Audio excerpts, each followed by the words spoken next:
Cette nuit-là. Sur Paris. La pluie tombait sans fin. Un orage violent déchirait le ciel. Les murs de pierre du couvent du Val-de-Grâce semblaient pleurer. Le lierre ruisselait d'eau. Le silence était lourd. Pesant. Soudain. Un bruit. Celui d'un homme qui se battait. Un homme contre le fer froid de la grille. Il était couvert de boue. De griffures. Ses vêtements étaient déchirés. Il grimpait avec la force du désespoir. Et puis, un cri. Un nom. Arraché de sa gorge. Élise. À l'intérieur de la cour pavée. Une silhouette blanche. Élise. Elle portait sa robe de novice. Son visage était un masque de larmes silencieuses. Mais ses yeux étaient vides. Morts. Deux religieux âgés la poussaient. Avec une fermeté sans pitié. Vers une calèche noire. Qui attendait. Comme un tombeau. Elle ne résistait pas. Elle ne luttait pas. Elle regardait simplement le vide. Loin. Très loin. L'homme, Julien, parvint enfin au sommet de la grille. Ses mains saignaient. Il sauta dans la cour. Trop tard. La porte de la calèche s'était refermée. Le cocher fouetta les chevaux. Les roues crissèrent sur les pavés mouillés. La calèche s'élança dans la nuit. Emportant avec elle la lumière de son monde. Élise. Son cri se perdit dans le fracas du tonnerre. Il tomba à genoux. La boue froide se mêlant à ses larmes. Seul. Dans la cour vide du couvent. Il la cherchait du regard à travers la pluie battante. Espérant un dernier signe. Un dernier regard. Mais il n'y eut rien. Il ne le savait pas encore. Il ne pouvait pas le deviner. C'était la dernière fois. La toute dernière fois qu'il voyait son visage. Dans le silence du couvent. La vie d'Élise était une prière. Une longue mélodie silencieuse. Chaque jour était le même. Le chant des matines avant l'aube. Le bruit des pas feutrés dans les couloirs de pierre. L'odeur de l'encens et de la cire froide. Une vie réglée par le son des cloches. Une éternité paisible. Une éternité blanche. Élise avait grandi ici. Ces murs étaient sa seule famille. La Vierge Marie. Sa seule mère. Elle croyait. De toute la force de son âme pure. Elle priait pour le monde qu'elle ne connaissait pas. Un monde de péché et de bruit. Dont on la protégeait. Mais au fond de son âme. Un secret brûlait. Une petite flamme fragile. Quand la nuit tombait. Quand toutes les autres sœurs dormaient. Elle sortait de sa paillasse. À la lueur d'une bougie volée. Elle ouvrait sa Bible. Non pas pour prier. Entre les pages des psaumes. Elle cachait un trésor. Un petit morceau de fusain. Et des bouts de papier rugueux. Et là. Dans le secret de la nuit. Élise dessinait. Elle dessinait les visages entrevus à la messe. Les oiseaux dans le jardin du cloître. Les jeux d'ombre et de lumière sur les murs. C'était son péché. Son magnifique péché. Une part d'elle qui refusait de s'éteindre. Une soif de créer. De capturer la beauté. De donner une forme au monde. Ses saints avaient des visages tristes. Ses anges semblaient vouloir s'enfuir. Son âme était une artiste captive. Loin de là. À des mondes de distance. Sous les toits de Montmartre. Le chaos était un royaume. Un royaume de couleurs. D'odeur et de vie. Dans une mansarde minuscule. Julien vivait. Ou plutôt. Il survivait. Sa chambre était un champ de bataille. Des toiles partout. Des esquisses clouées au mur. Des tubes de peinture écrasés. L'odeur de la térébenthine et du café froid. Le désordre était sa liberté. La pauvreté. Sa compagne. Il peignait pour vivre. Des portraits rapides pour les touristes sur la place du Tertre. Des sourires forcés. Des regards vides. Un travail qui nourrissait son corps. Mais qui affamait son âme. La nuit. C'était différent. La nuit. Il peignait pour lui. Il peignait la vérité. Les visages usés des ouvriers. La solitude des filles de joie. La lumière crue d'une lampe à gaz. Il ne cherchait pas la beauté. Il cherchait la vérité. Les fêlures. Ce qui rendait les gens réels. Julien ne croyait en rien. Sauf en son art. Son art était sa seule religion. Sa seule prière. Un dialogue constant avec le réel. Brutal. Honnête. Sans pitié. Et puis, il y avait Mère Agnès. La mère supérieure du Val-de-Grâce. Une femme dont le visage semblait taillé dans le marbre. Ses yeux ne souriaient jamais. Sa voix était la loi. Son silence? Une menace. Elle dirigeait le couvent d'une main de fer. Protégeant ses ouailles du monde extérieur. Un monde qu'elle avait fui. Un monde qu'elle haïssait. Et sur Élise. Son regard se posait toujours plus durement. Plus froidement. Comme si la pureté de la jeune novice était pour elle un reproche silencieux. Une blessure ancienne. Jamais refermée. Deux mondes qui n'auraient jamais dû se rencontrer. Une âme qui priait pour le silence. Une âme qui hurlait dans les couleurs. Mais le destin. Parfois. A des plans cruels. Et magnifiques. Le temps avait rongé la vieille chapelle. La poussière dansait dans les rayons de lumière. Qui perçaient à travers les vitraux brisés. Une fresque immense couvrait le mur du fond. Une scène oubliée. Une sainte martyre dont personne ne se souvenait du nom. Les couleurs étaient mortes. Le plâtre s'effritait. Le visage de la sainte était une énigme. Une beauté perdue. Le couvent était pauvre. Aucun artiste de renom n'aurait accepté un tel travail. Pour une somme si dérisoire. Mais Julien avait faim. Et la curiosité était plus forte que sa fierté. Travailler dans un couvent. Lui. L'athée. Le rebelle. L'idée était absurde. Et donc? Terriblement tentante. La lourde porte de chêne s'ouvrit en grinçant. Mère Agnès entra la première. Une ombre noire dans la lumière poussiéreuse. Derrière elle. Julien. Il semblait déplacé. Une tache de couleur vive dans ce monde monochrome. Ses cheveux trop longs. Sa chemise usée. Il sentait la térébenthine. La pluie et la liberté. Il portait une caisse en bois remplie de pinceaux et de pots. Et puis, il la vit. Près de l'autel. Agenouillée. Une jeune novice priait. Le soleil traversant un vitrail bleu. Jetait sur sa robe blanche une lueur d'un autre monde. Elle était comme une statue de lumière. Une apparition. Elle leva la tête. Alertée par le bruit. Leurs regards se croisèrent. Pour Julien. Ce fut un choc. Il avait peint des centaines de visages. Mais jamais celui-là. Jamais cette pureté. Jamais cette tristesse infinie. Cachée au fond de ses yeux clairs. Des yeux qui contenaient un océan de silence. Il eut soudain l'envie folle de la peindre. De capturer cette lumière fragile. Avant qu'elle ne disparaisse. Pour Élise. Ce fut un vertige. Cet homme n'appartenait pas à son monde. Il y avait en lui une énergie brute. Une vie désordonnée qu'elle ne connaissait qu'à travers les livres.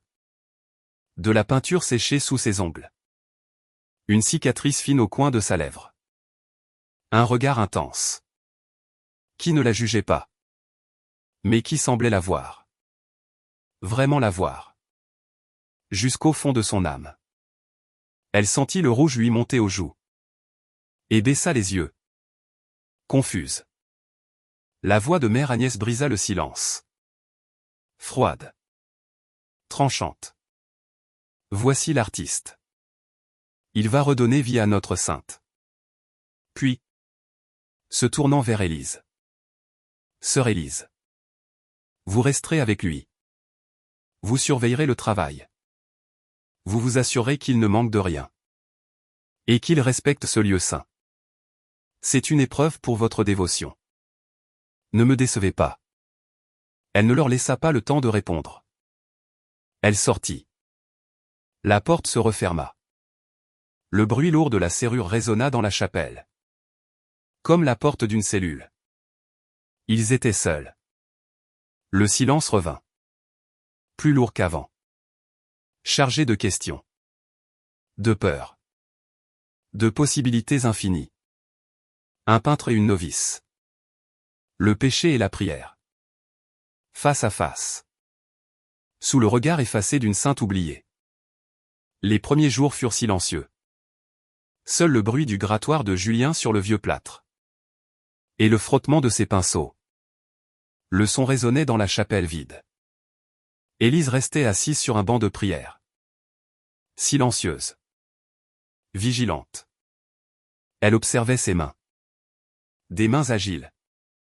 Tachées de couleurs. Qui dansaient sur le mur. Qui redonnaient vie à la mort. Il parlait peu au début. Puis, il commença à raconter. Il ne parlait pas de lui. Il parlait des couleurs.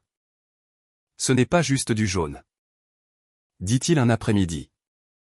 C'est la couleur du soleil sur les vignes de Provence. C'est chaud. Ça sent le miel et la terre sèche. Élise écoutait. Sans rien dire. Chaque mot était une fenêtre. Une fissure dans les murs de sa vie. Elle découvrait un monde. Qui n'était pas fait de prière et de silence. Mais de sensations. De saveurs. De couleurs vivantes. Il lui parla du bleu. Le bleu mélancolique de la Seine au petit matin. Il lui parla du rouge. Le rouge violent d'un coquelicot dans un champ de blé. Chaque couleur était une histoire. Une émotion. Un morceau du monde extérieur qu'il déposait à ses pieds. Un jour, il s'arrêta de peindre. Il se tourna vers elle. Son regard était doux. Intense. Vous aimez ça? N'est-ce pas? Dessiner. Élise sentit le sang lui monter au visage. Elle secoua la tête. Trop vite. C'est un péché. L'orgueil de vouloir imiter l'œuvre de Dieu. Julien eut un petit sourire triste. Créer n'est pas un péché. C'est une prière. Une autre façon de prier. Le lendemain. Elle apporta sa Bible. Ses mains tremblaient. Elle l'ouvrit à la page des psaumes. Et lui tendit une petite feuille de papier cachée à l'intérieur. Julien la prit avec une douceur infinie. Comme si c'était une relique sacrée. Ce n'était qu'une esquisse au fusain. Le visage d'une vieille sœur endormie pendant la prière. Les traits étaient maladroits. Le trait. Hésitant. Mais le regard. Ou plutôt. L'absence de regard. La paix absolue sur ce vieux visage. La fatigue de toute une vie. La foi tranquille. C'était là. Tout était là. Julien retint son souffle. C'était plus vrai que n'importe quel portrait qu'il avait fait pour de l'argent. C'était une âme. Capturée sur le papier. Qui vous a appris? Sa voix était un murmure. Personne. C'était la réponse qu'il attendait. La réponse d'une véritable artiste. Il leva les yeux vers elle. Et son regard changea. Il ne voyait plus une novice. Une sainte innocente. Il voyait une âme sœur. Une artiste emprisonnée dans une cage dorée. Après ce jour, tout changea. Le silence entre eux n'était plus vide. Il était plein de secrets partagés. De rêves impossibles. Leurs mains se frôlaient parfois. Quand il lui passait un pot de peinture. Un contact bref. Comme une décharge électrique. Un feu qui les laissait tous les deux tremblants. L'amour ne portait pas encore son nom. Mais il était là. Dans l'air. Dans la poussière dorée de la chapelle. Il grandissait. Comme une fleur interdite. Sur une terre sacrée. La fresque était terminée. Le visage de la sainte avait retrouvé ses couleurs. Elle semblait sourire tristement. Comme si elle connaissait la fin de l'histoire. L'odeur de la peinture fraîche flottait encore dans l'air. Mais la chapelle était vide. Julien était parti. Le silence n'était plus le même. Pour Élise. Il était devenu un poids. Une absence. Un cri. Elle errait dans le couvent comme une somnambule. Son corps accomplissait les rituels. La prière. Le travail. Le repas en silence. Mais son esprit était ailleurs. Sous les toits de Montmartre. Dans une mansarde en désordre. Julien. Lui non plus. Ne trouvait pas le repos. Il essayait de peindre. Mais tous les visages qu'il commençait se transformaient en celui d'Élise. Ses couleurs semblaient fades. Après la lumière pure de ses yeux. Le monde extérieur lui paraissait laid. Bruyant. Sans âme. Il fallait la revoir. C'était une question de vie ou de mort. Pour son art. Pour son cœur. Une nuit. Alors que la lune était pleine. Élise trouva quelque chose sur le banc de prière. Là où elle s'asseyait pour le surveiller. Un petit paquet. Enveloppé dans du papier brun. À l'intérieur. Du papier à dessin. Épais et doux. Des fusains de qualité. Et un simple mot. Le jardin. Minuit. Près du vieux puits. Son cœur s'arrêta de battre. Puis repartit. Plus vite. Plus fort. Comme un tambour de guerre. C'était de la folie. Un péché mortel. Elle risquait tout. Son salut. Son âme. Mais l'idée de ne plus jamais le revoir était une damnation bien pire. À minuit. Elle glissa hors de sa cellule. Pieds nus sur les dalles froides. Une ombre parmi les ombres. Chaque craquement du parquet. Chaque murmure du vent. La faisait sursauter. La peur était une bête froide dans son ventre. Mais dans le jardin. Il était là. Il l'attendait. Une silhouette sombre sous le grand saule pleureur. Quand il se tourna vers elle. La lumière de la lune éclaira son visage. Et toute la peur d'Élise s'évanouit. Remplacée par une certitude. Brûlante. Absolue. Sa place était ici. Leur rencontre devint leur secret. Leur véritable vie. Une ou deux fois par semaine. Quand le ciel était sans nuages. Il lui apportait du matériel. Des livres d'art. Il lui parlait des grands maîtres. Du Louvre. De l'Italie. D'un monde où la beauté était une religion. Elle dessinait pour lui. Dans le silence de la nuit. Elle lui montrait la beauté de son monde à elle. La perfection d'une feuille de lierre. Le sommeil paisible d'un chat sur un muret. La mélancolie des statues couvertes de mousse. Il apprenait à voir le silence. Elle apprenait à écouter les couleurs. Leur amour grandissait dans cet espace volé. Entre deux mondes. Un amour intense. Désespéré. Nourri par le danger. Par l'interdit. C'était à la fois une prière. Et un blasphème. Cette nuit-là. La lune était un disque d'argent pur. Elle baignait le jardin d'une lumière irréelle. Les roses blanches semblaient flotter dans l'obscurité. Leur parfum était enivrant. Presque douloureux.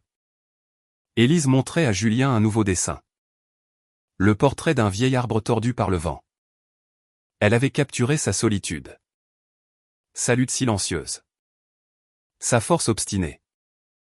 Julien ne regardait pas le dessin. Il la regardait. Elle.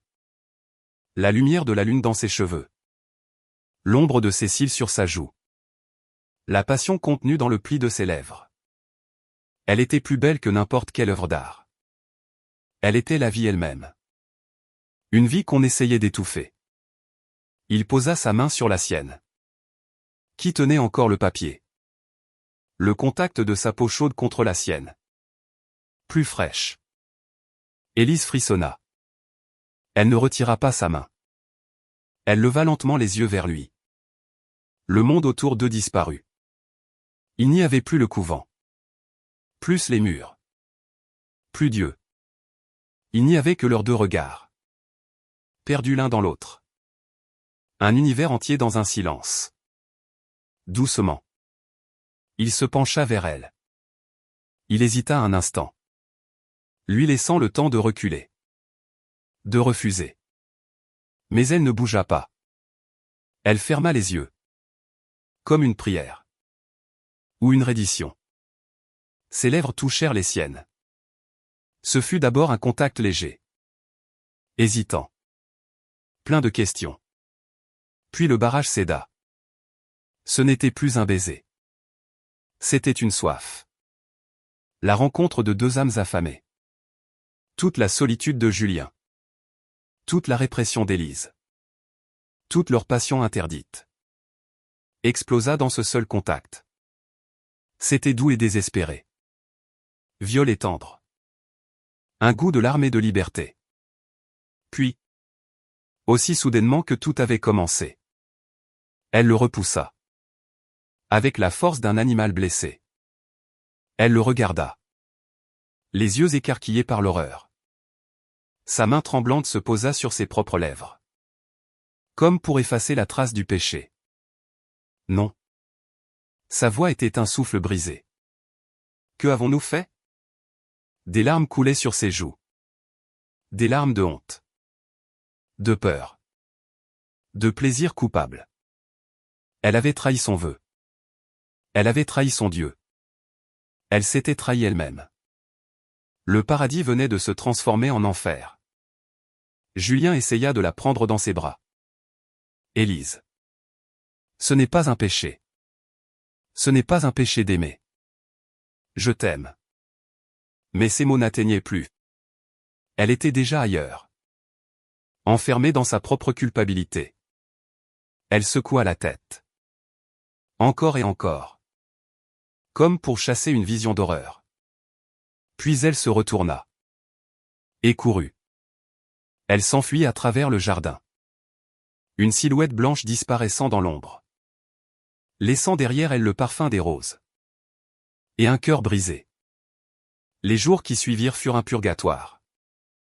Élise l'évitait. Il ne la voyait plus dans le jardin. Il attendait en vain. Nuit après nuit. Il comprit qu'elle s'était enfermée. Dans la prière. Dans le remords. Il ne pouvait pas la laisser se noyer. Il prit un risque insensé. Un après-midi. Il retourna au couvent. Prétextant avoir oublié un outil dans la chapelle. Il la trouva là. Agenouillée devant la fresque. Son visage était pâle. Ses yeux. Cernés. Elle était plus belle que jamais. Dans sa souffrance. Elle sursauta en le voyant. Partez. Je vous en supplie. Partez. Il s'approcha d'elle. Doucement.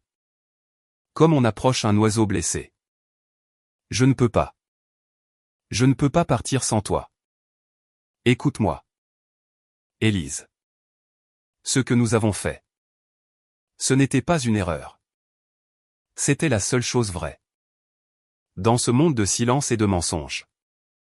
Ton talent ne peut pas mourir ici. Ton cœur ne peut pas mourir ici. Viens avec moi. Les mots restèrent suspendus dans l'air. Où? Sa voix était à peine un souffle. Loin d'ici. Dans le sud. En Provence. Là-bas. La lumière est différente. Le ciel est immense. Il y a des champs de lavande. Et le soleil. Tellement de soleil. Nous pourrons peindre ensemble. Nous serons libres. Nous serons vivants. C'était une folie. Un rêve impossible. Abandonner Dieu. Abandonner sa seule maison. Son âme serait damnée pour l'éternité. Mais vivre sans lui. N'était-ce pas déjà l'enfer? Un enfer froid. Gris. Sans couleur. Elle le regarda. Elle vit la sincérité dans ses yeux. L'amour. La promesse d'une autre vie. Une vie qu'elle n'avait jamais osé imaginer. Des larmes silencieuses coulèrent sur ses joues. Mais cette fois, ce n'étaient pas des larmes de honte. C'étaient des larmes d'espoir. Elle hocha la tête. Lentement. Un seul mouvement. Qui scellait son destin? Oui. Le soulagement sur le visage de Julien fut comme un lever de soleil. Dans 3 nuits. Quand la lune sera voilée. Je t'attendrai près de la grille du fond. Pendant ce temps. Dans son bureau austère. Mère Agnès n'était pas aveugle. Le changement d'Élise ne lui avait pas échappé. Cette pâleur. Ce regard fiévreux. Ce zèle soudain dans la prière. Ce n'était pas le zèle de la foi. C'était le zèle d'une âme en faute. Qui cherche à se purifier. Poussée par un sombre pressentiment. Elle fit une chose qu'elle ne faisait jamais. Elle alla fouiller la cellule d'Élise. Elle cherchait une lettre. Un indice. Elle ne trouva rien. Alors qu'elle allait partir. Sa main glissa sous la paillasse. Et sentit le contact du papier. C'était un carnet d'esquisses. Celui que Julien lui avait offert. Elle l'ouvrit. Des dessins de fleurs. D'oiseaux. De chats. Puis des visages. Et enfin. Un portrait. Un portrait d'Élise. Mais une Élise qu'elle ne connaissait pas. Les cheveux défaits. Les lèvres entr'ouvertes. Une lueur de passion dans les yeux. Ce n'était pas une sainte. C'était une femme. Amoureuse. Mais ce n'est pas le visage qui la figea sur place. C'était le trait. La touche. Cette façon de capturer la lumière dans l'ombre. De donner de la vie à une simple ligne de fusain. Un style qu'elle avait connu. Un style qu'elle avait essayé d'oublier pendant 25 ans. Un souvenir enfoui. Une blessure jamais cicatrisée. Remonta à la surface. Un autre peintre.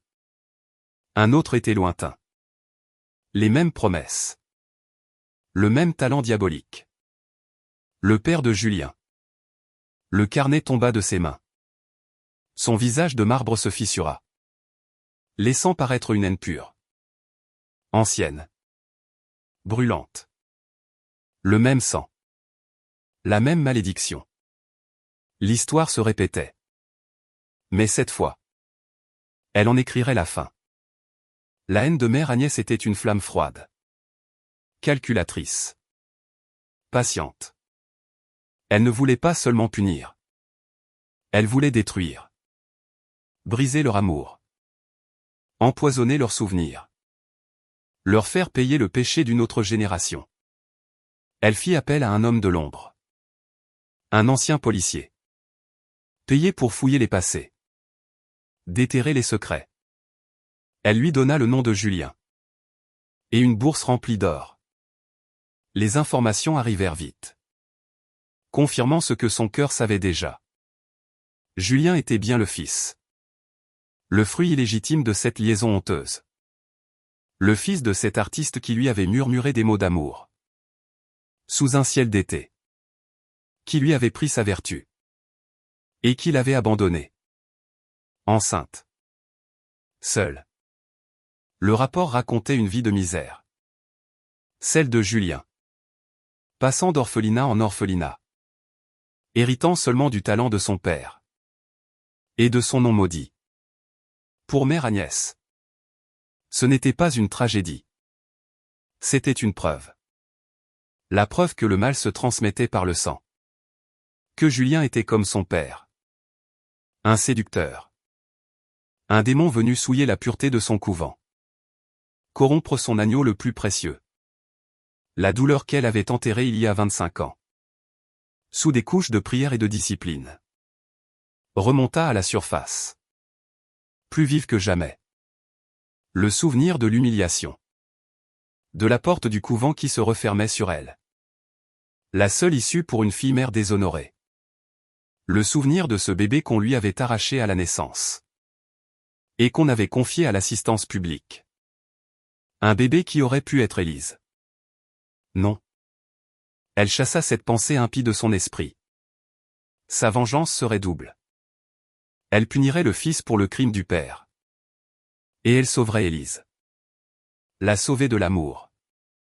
La sauver de la vie. En l'emmurant vivante dans la foi.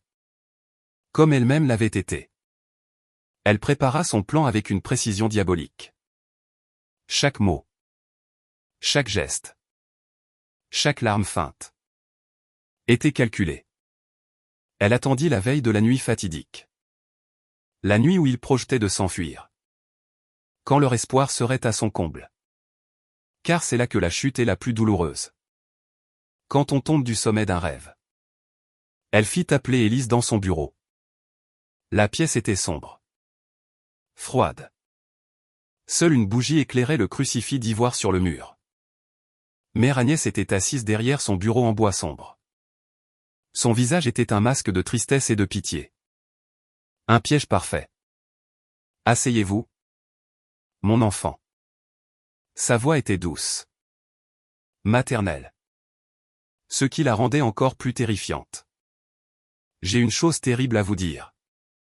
Une chose qui va vous briser le cœur. Mais je dois vous protéger. Même contre vous-même. Élise sentit un frisson glacial parcourir son échine. Le spectacle allait commencer. Le visage de Mère Agnès était une œuvre d'art de la duplicité. Des larmes brillaient dans ses yeux.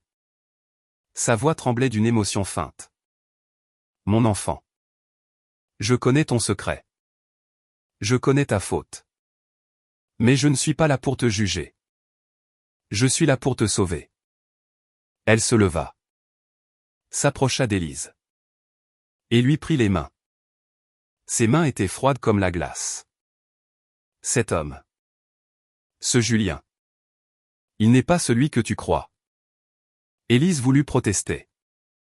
Défendre son amour. Mais Mère Agnès continua. Sa voix. Un murmure empoisonné. Je le connais. Ou plutôt. Je connais son sang. Il y a de cela 25 ans. Un autre peintre est venu ici. Aussi talentueux. Aussi charmant. Il s'appelait Charles. C'était le père de Julien. Élise écoutait. Horrifiée. Incapable de parler. Il a séduit une jeune novice. Innocente et pure comme toi. Il lui a promis le monde. La liberté. L'amour. Puis, quand il a eu ce qu'il voulait, il l'a abandonnée. Sans un regard en arrière. La laissant seule. Brisée. Déshonorée. La mère supérieure serra les mains d'Élise plus fort. Cette novice. Mon enfant. Cette novice. C'était moi. Le mensonge était parfait. Un mélange de vérité et de fiction. Si puissant qu'il en devenait réel. Élise sentit le sol se dérober sous ses pieds. Elle regarda Mère Agnès. Et pour la première fois, elle vit en elle. Non pas une figure d'autorité. Mais une femme blessée. Une victime. Comme elle. Mère Agnès sortit une liasse de papier de son tiroir. Le rapport de l'enquêteur. Mais elle ne lui montra que certaines pages. Celles qui décrivaient les dettes de Julien. Ses difficultés financières. Ses fréquentations parfois douteuses dans les tavernes de Montmartre. Regarde. Il est acculé. Il a besoin d'argent. Ne comprends-tu pas? Son plan n'a jamais été de t'emmener en Provence. Elle sortit alors une petite bourse en velours. Lourde. Elle la vida sur la table. Des pièces d'or brillèrent à la lueur de la bougie. Ceci a disparu de la sacristie hier. Une offrande d'une riche paroissienne. Pour les pauvres. Lui seul avait accès à la chapelle ces dernières semaines. Les pièces semblaient accuser Julien. Chacune d'elles était une preuve. Un clou sur le cercueil de leur amour. Le doute, ce poison lent, commença à s'infiltrer dans l'esprit d'Élise.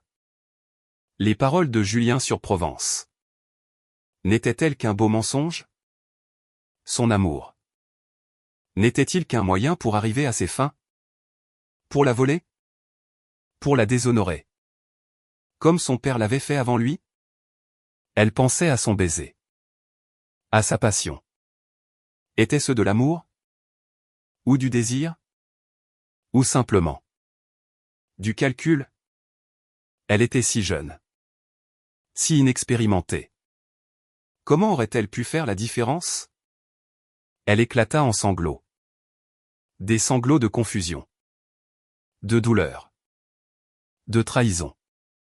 Son rêve venait de se transformer en cauchemar. Mère Agnès la prit dans ses bras. Un geste faussement maternel. Chut. Mon enfant. C'est fini maintenant. Dieu, dans sa grande miséricorde, t'a ouvert les yeux. Cet homme ne te fera plus de mal. Je vais m'en assurer. Ses yeux, par-dessus l'épaule d'Élise qui pleurait, brillaient d'un triomphe glacial. Et impitoyable. Le piège était maintenant en place. Il ne restait plus qu'à attendre que la proie tombe dedans. La nuit était sombre.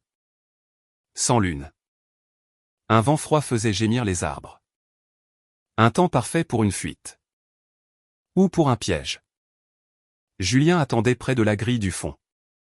Le cœur battant d'espoir et d'impatience. Il portait un petit sac. Avec le peu d'argent qu'il possédait. 2 billets de train pour le sud. Et du matériel à dessin. Tout ce dont ils avaient besoin pour commencer une nouvelle vie. Il pensait à elle. À son courage. À son amour. Bientôt. Elle serait là. Bientôt. Il serait libre. Il entendit des pas. Ce n'était pas la démarche légère d'Élise. C'était le bruit lourd de plusieurs hommes. Soudain. Des torchers illuminèrent la nuit. Il fut encerclé. Des gardes. Avec à leur tête Mère Agnès. Son visage était impassible. Triomphant. Que se passe-t-il? Demanda Julien. Confus. Au même moment, il vit Élise. Elle se tenait un peu en retrait. Près de la mer supérieure. Son visage était ravagé par les larmes. Mais son regard était froid. Accusateur. Élise? Elle ne répondit pas. Elle fit un pas en avant. Et laissa tomber quelque chose à ses pieds. Le bruit métallique résonna dans la nuit. La bourse de velours. Celle que Mère Agnès lui avait montrée. Et que l'un des gardes avait retrouvée dans sa mansarde. Voleur. Le mot sortit de sa bouche. Un murmure plein de dégoût. Et de douleur. Menteur. Julien la regarda. Abasourdi. Il ne comprenait pas. Élise. Non. C'est un malentendu. Je t'aime. L'entendre prononcer ces mots. Ces mots qui l'avaient fait rêver. Ne fit qu'attiser sa douleur. La transformant en rage. Comment osez-vous? Après ce que votre père a fait? Après m'avoir utilisé. M'avoir menti? Les gardes le saisirent brutalement. Il ne se débattit pas. La force l'avait abandonné. Ce n'étaient pas les cordes qui l'emprisonnaient. C'étaient ses paroles à elle. Chaque mot était une blessure. Plus profonde que n'importe quelle lame. Il la regardait. Essayait de croiser son regard. De trouver une trace de leur amour. Mais il ne trouva que de la haine. Et un immense chagrin. Il comprit alors qu'il avait tout perdu. On le traîna vers la sortie. Il ne la quitta pas des yeux. Élise. Elle détourna la tête. Incapable de soutenir son regard plus longtemps. Elle éclata en sanglots. S'effondrant dans les bras de mère Agnès. Chut. Mon enfant. C'est fini. Le démon est parti. La mère supérieure caressait ses cheveux. Tout en regardant Julien être emmené. Un sourire presque imperceptible se dessina sur ses lèvres. Puis elle se tourna vers Élise. Sa voix. De nouveau froide et autoritaire. Demain. À l'aube. Une voiture viendra vous chercher. Vous serez transféré dans notre couvent des Alpes. Un lieu de silence et de pénitence. Pour purifier votre âme souillée. Loin d'ici. Loin de ce souvenir. Cette nuit-là. La pluie commença à tomber. Une pluie violente. Froide. Comme les larmes d'un ciel en deuil. Le bruit de la voiture qui emmenait Julien s'éloigna. Le son de l'amour qui mourait. Dans la cour du couvent. Il ne restait que le silence. Et deux cœurs brisés. Pour des raisons différentes. Et terriblement semblables. La prison était une boîte de pierre froide. Humide. L'odeur de la paille moisie et du désespoir. Julien était assis sur sa paillasse. Il ne voyait pas les murs. Il ne sentait pas le froid. Il était ailleurs. Dans le souvenir d'un regard. Un regard qu'il avait condamné. Plus sûrement que n'importe quel juge. Il ne ressentait pas de colère. Seulement une immense tristesse. Un vide infini. Comment en était-il arrivé là? Comment leur amour? Si pur. Si lumineux. Avait-il pu se transformer en ce cauchemar? Il repassait ces mots dans sa tête. Après ce que votre père a fait. Cette phrase était la clé. La pièce manquante du puzzle. Quelqu'un lui avait parlé de son père. Quelqu'un avait empoisonné son esprit. Et il n'y avait qu'une seule personne. Mère Agnès. Quelques jours plus tard. Un garde lui apporta une lettre. Le papier était fin. L'écriture. Tremblante. Celle d'une personne âgée. Il n'y avait pas de nom d'expéditeur. Il l'ouvrit. Et commença à lire. Pardonnez-moi. Je suis sœur Hélène. La plus ancienne sœur du Val-de-Grâce. J'ai tout vu. Et mon silence a fait de moi une complice. La lettre racontait tout. La véritable histoire. Celle d'Agnès. Jeune novice. Séduite par le peintre Charles. L'amour interdit. La grossesse cachée. L'abandon. La honte. Et l'enfant. Un fils. Né dans le plus grand secret. Et immédiatement confié à l'orphelinat. Cet enfant? C'était lui. Julien. Élise n'était pas sa sœur. C'était une orpheline recueillie bien plus tard. Mais dans l'esprit malade de mère Agnès. Élise était devenue le symbole de sa propre innocence perdue. Une innocence qu'elle devait protéger à tout prix. Même au prix de la vérité. Même au prix de leur bonheur. La vieille nonne décrivait la haine d'Agnès. Une haine qui avait couvé pendant 25 ans. Et qui avait trouvé en Julien une cible parfaite. Une façon de se venger du père à travers le fils. La lettre se terminait par des mots d'un profond remords. Elle a été aveuglée par sa souffrance. Elle a transformé son chagrin en poison. Et vous en avez été les victimes. Élise va être envoyée dans les Alpes. Un exil. Une prison blanche d'où l'on ne revient jamais. Je suis trop vieille et trop lâche pour parler. Mais vous? Vous êtes jeune. Vous devez savoir. Pour la pardonner. Et peut-être. Pour la sauver. Que Dieu ait pitié de nos âmes. Julien laissa tomber la lettre. Tout s'éclairait. D'une lumière terrible.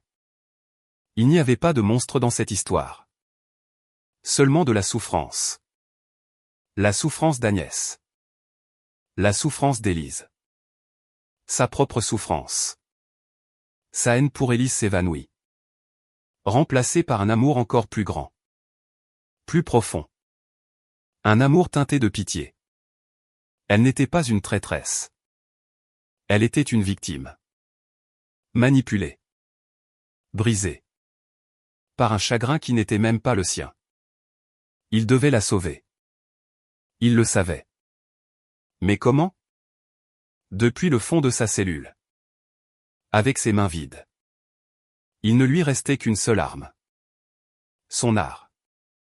La seule prière qu'il ait jamais connue. Il n'avait presque rien. Mais il utilisa tout ce qu'il avait. Il soudoya un garde avec sa dernière pièce. En échange d'un morceau de charbon de bois. Et d'une grande feuille de papier d'emballage. Rugueux. Imparfait. Mais suffisant. Il n'avait pas de chevalet. Alors il travailla par terre. À la lueur blafarde qui filtrait par le soupirail. Il n'avait pas de modèle. Mais il n'en avait pas besoin. Les mots de sœur Hélène avaient peint une image si vive dans son esprit. Qu'elle était plus réelle que la réalité. Il se mit à dessiner. Ce ne fut pas un travail. Ce fut une transe. Une fièvre. Il ne dessinait pas avec sa main. Mais avec son âme. Avec chaque parcelle de son amour. De sa douleur. Et de son pardon.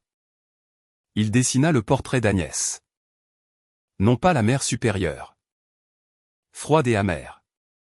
Mais la jeune fille qu'elle avait été. Celle qui avait aimé un artiste. Celle qui avait rêvé sous un ciel d'été. Grâce aux descriptions de la vieille nonne. Il recréa son visage. La jeunesse de ses traits. La douceur de sa bouche. Mais le véritable miracle était dans ses yeux. Il y mit tout. L'innocence. La confiance. Le premier frisson de l'amour. La peur de l'interdit. Et surtout, sous tout cela, une immense soif d'être aimé. Ce n'était pas seulement un visage. C'était une âme mise à nu. Une vie entière de regrets. Et de possibilités perdues. C'était un miroir. Tendu à une femme qui avait oublié son propre visage. Quand il eut terminé. Il était épuisé. Vide. Mais en paix. C'était son chef-d'œuvre. La plus belle chose qu'il ait jamais créée. Parce qu'elle était née de l'amour le plus pur. L'amour qui pardonne. Il écrivit une dernière lettre. Quelques mots simples. Adressés à mère Agnès. Je vous rends ce que mon père vous a volé. Son sang est peut-être maudit. Mais le mien a aimé la plus pure des âmes. Libérez-la. Laissez-la vivre. Laissez-la peindre. C'est ma dernière prière. Je prends sur moi tous les péchés. Les siens. Les miens. Et les vôtres. Il roula le dessin et la lettre ensemble. Et les confia au garde. Avec une dernière instruction. Le lendemain matin. Alors que l'aube grise se levait sur Paris. On trouva Julien. Dans sa cellule. Il s'était ouvert les veines. Avec un éclat de verre.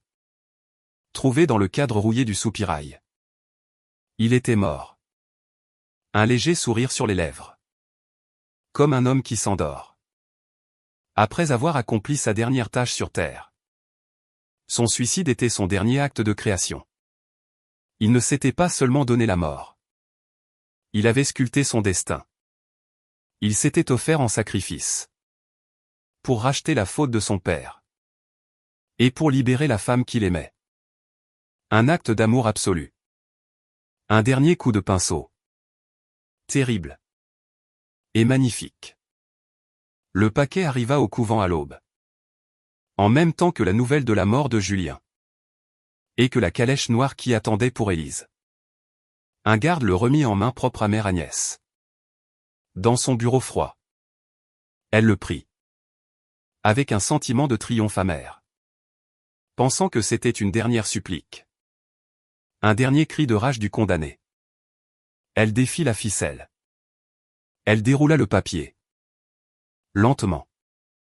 Et le monde s'arrêta. Ce n'était pas le visage d'une sainte.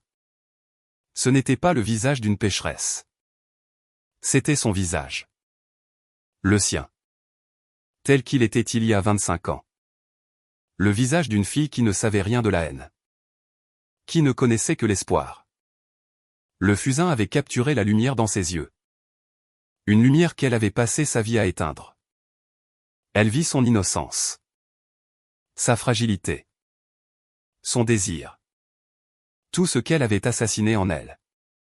Puis, elle lut sa lettre. Les quelques mots. Simples. Terribles. Des mots qui ne demandaient rien. Mais qui donnaient tout. Des mots de pardon. Et de sacrifice. Le dessin tomba de ses mains tremblantes. Un cri monta du plus profond de son être. Un cri sans son. Le cri d'une âme qui se brise. Elle tomba à genoux sur le sol froid. Et pour la première fois en un quart de siècle. Agnès pleura. Elle pleura la jeune fille qu'elle avait été. L'homme qu'elle avait haï. Et le fils innocent qu'elle venait de tuer. Sa haine. Ce grand mur qu'elle avait bâti autour de son cœur. S'effondra en poussière. Ne laissant que les ruines. Et un immense.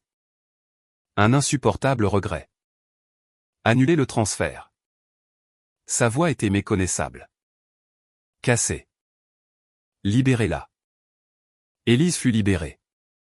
Elle quitta le couvent le jour même. Libre de sa cellule de pierre. Mais prisonnière à jamais de sa mémoire. Des années passèrent. Loin de Paris. Sous le soleil écrasant de Provence. Dans une petite maison isolée. Au milieu des champs de lavande. Vivait une femme. Une femme silencieuse. Que les gens du village appelaient la recluse. Elle ne parlait plus. Elle ne souriait plus. Elle peignait. Du matin au soir. Elle peignait la lumière que Julien lui avait décrite. Le bleu du ciel. Le rouge des coquelicots. Le jaune des tournesols. Ses toiles étaient d'une beauté lancinante. Pleines de couleurs. Mais traversées par une infinie mélancolie. Chaque coup de pinceau était un souvenir. Chaque couleur. Une larme. Chaque toile. Une prière pour l'âme de celui qui lui avait appris à voir. Elle vivait la vie qu'il avait rêvée pour eux. Mais elle la vivait seule. Portant son amour comme un deuil. Et son art comme une promesse. Leur histoire. Née dans l'ombre d'un cloître. Interdite. Tragique. Avait trouvé son salut. Non pas dans la vie. Mais dans la beauté éternelle. Et triste. De ses peintures.